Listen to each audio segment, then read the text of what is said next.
Hello everybody, welcome back to the workbench. This may look like the layout, but it in fact isn't. As you may be aware, if you've seen any of my previous videos, the layout is portable, and it's spent the last couple of months set up down the side wall of my dining room. Unfortunately, we do need to use the room for other things, so I've had to take it down in order to get the space back. It was also in front of a cupboard, so we needed to get some bits out of there. So the layout's down, which is slightly disappointing because it does mean that I can't do any running. I've decided to pop my the Alco C430 on there just so that I've got some life on the board, but it's only 4 feet long. Well, 4 feet with the little 9-inch extension on the end, so there is nowhere to run anything. Just moved it into the workshop for the moment, got it popped on the desk for the purpose of this video, which is a layout and channel update. I just thought I'd start with the layout here, purely because I'm hoping to start making some progress with getting things done at some point in the next couple of weeks.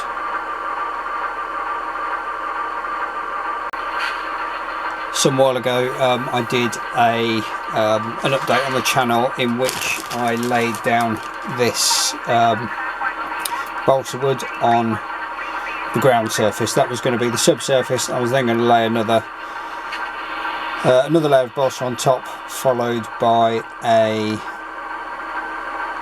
I was going to use matte medium, or a medium products to put down. I can't think what it's called off the top of my head. I was going to use that as the top surface to create the concrete. However, I've had a little change of mind on that. Last year, towards the end of the year, I bought at one of the exhibitions I went to, I think it was Alexandra Palace, Woodland Scenics little kit. I bought this. It was it's called Learn Road Building.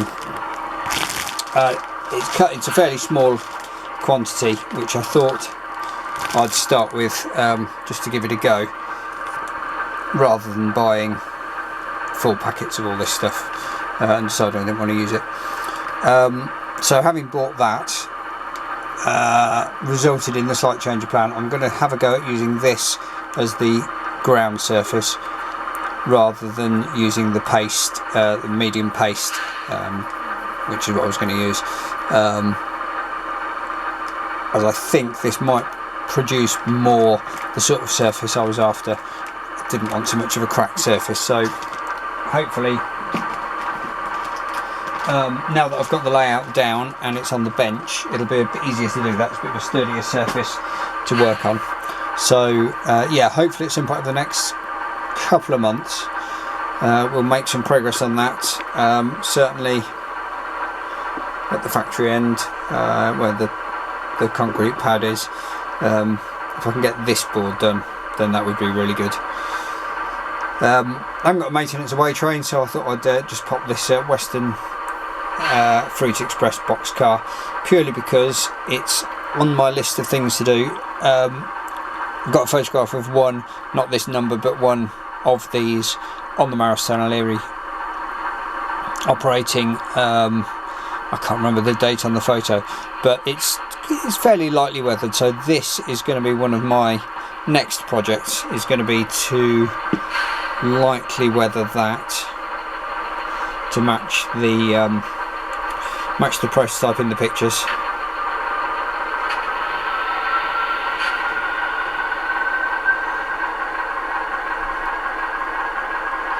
It's got a bit of the usual weathering on it. I'll be putting a brown wash on, but it's also got a bit of graffiti on one side, possibly on both sides, so I shall try and recreate that as well.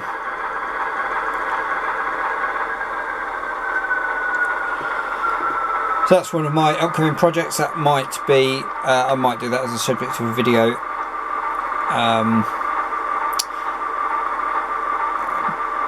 In fact, I probably will do that as a subject of a video.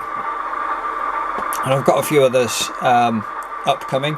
So the rest of this video, that's the update on the layout, basically hoping to crack on with ground cover. Need to do some work on the buildings as well, so fingers crossed I'll be able to get on with those in the next few weeks. And whilst I'm doing that, I've got a couple of projects, rolling stock projects, prepared for the months ahead. The rest of this video will be a little bit of a preview of what some of those will be.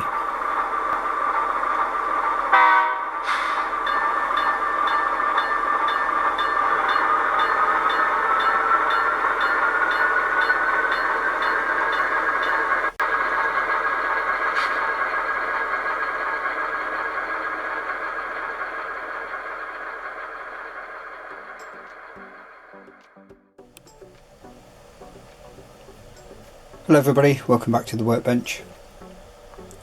This is a primarily channel or layout update. No actual work going on this video.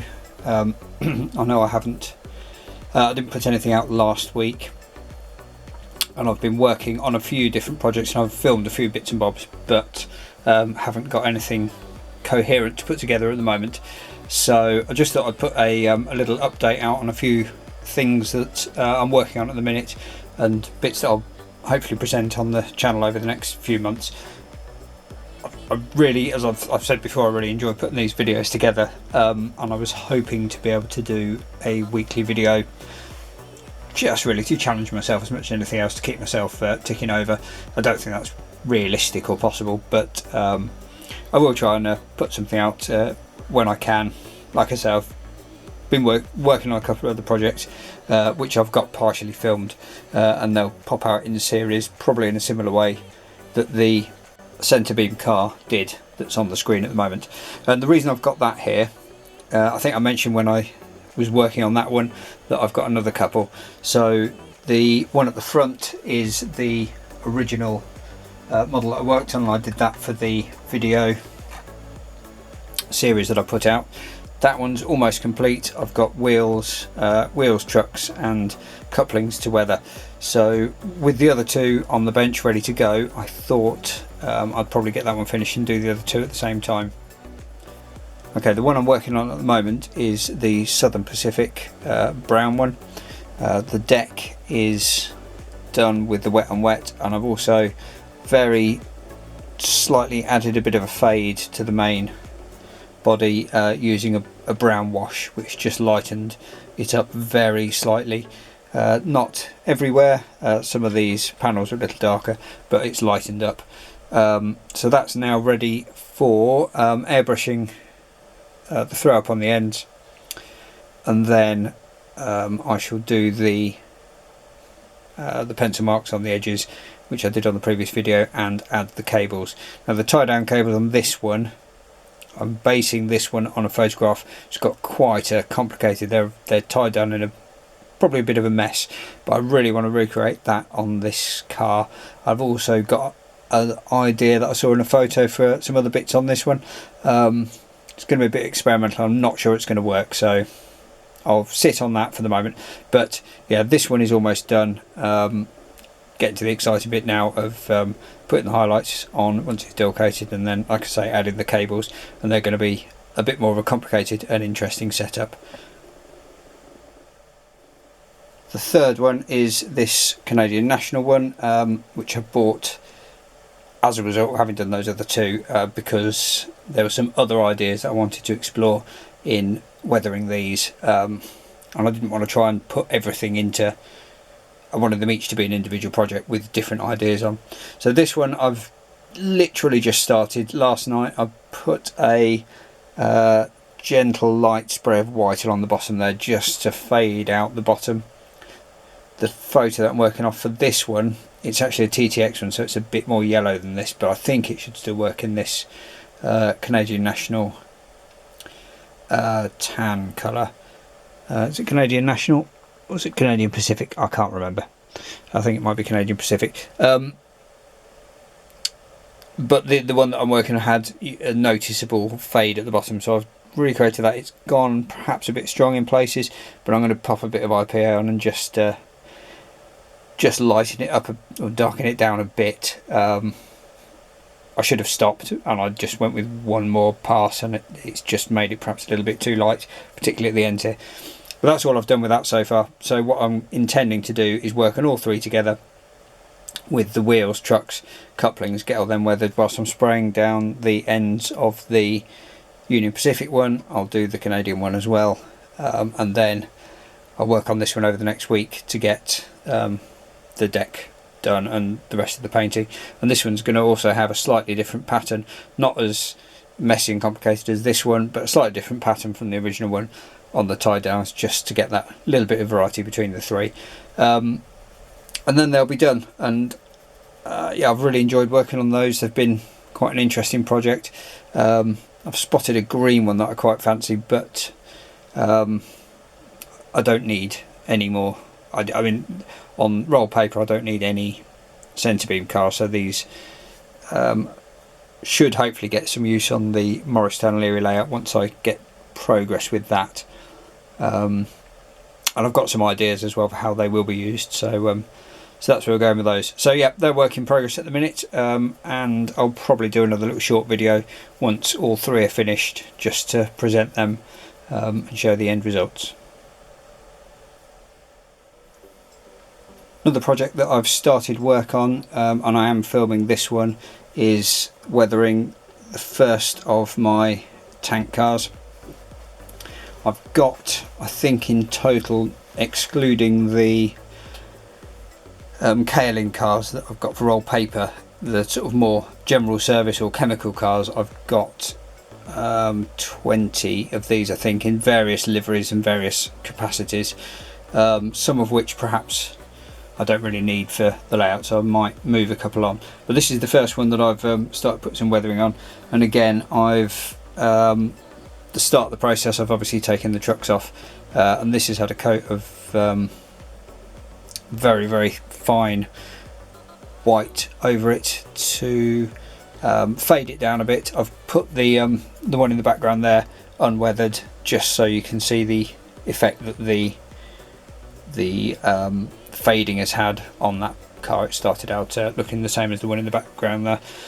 So that's, I'm videoing that. I've recorded some of that process. Classically, the more I recorded, the more things went wrong, and then to compound it, I spotted a little error after I'd finished painting, and I picked it up to sort it out. The handrail had come off the end, and I'd forgotten I'd take my gloves off, and I put a couple of greasy finger marks on the side, which I've sorted out, but I need to have another quick look at it before I carry on with the filming. I might see how this goes, and if it doesn't work out I might film the second one when I crack on with that. But aside from the finger marks, which I think I've got rid of,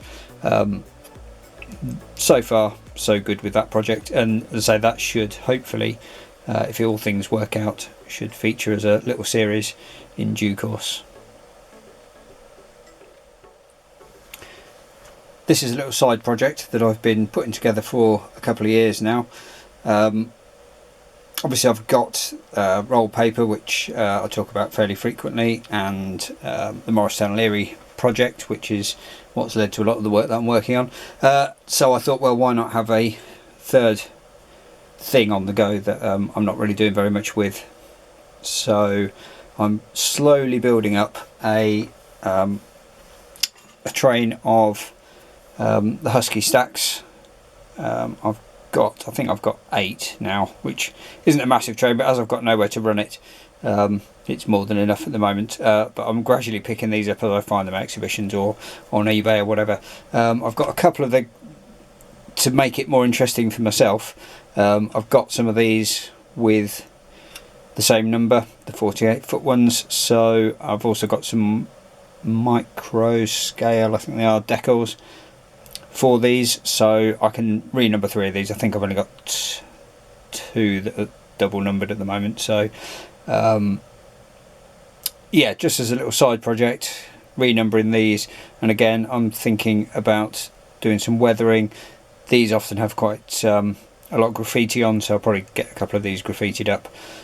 I've got a mix of 48 and 53 53 or 56 foot ones, 53 foot, and I know they wouldn't run together. I gather these were cut and shut to make the longer ones as the containers got bigger, so I don't think they would have been seen running together, but not an issue for me. Obviously I don't have anywhere to run them at the moment. The train that I've got at the second, if I put 2 locomotives on it, it will literally fit end to end on the roll paper layout, and it won't be able to move at all. So I'm hoping one day that I can find somewhere that I can run it, even if it's around on a circular track on the floor or something like that. I'm very keen on running them on the floor, but just somewhere that I can just run it around, because whilst I'm enjoying short lines and that sort of thing, I'm not sure you can get away with American railroading without a big stack train.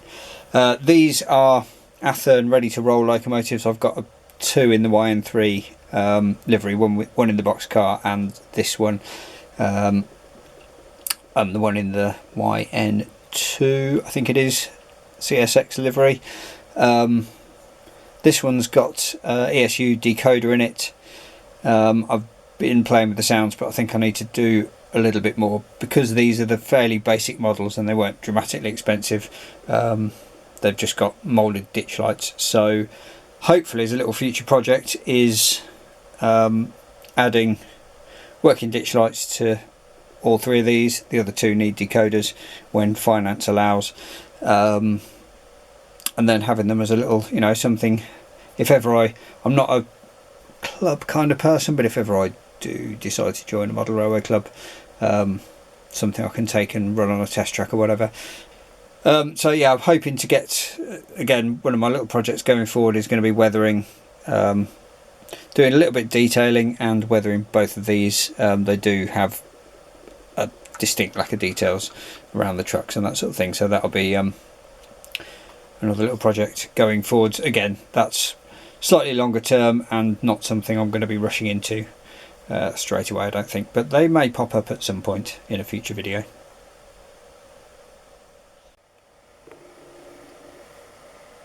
Just in closing, one more little project to mention, and that is this Athearn Genesis MP15, which I bought off eBay. It's a DC only model, but with my experience of the Lake State Railway one that I've got, which is it's a really nice model, one of the best models that I've got. At the price this was, I felt I couldn't really pass it by.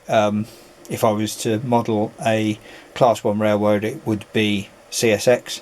And as you've seen, I've got a couple of the CSX bits, so I really wanted to get this model.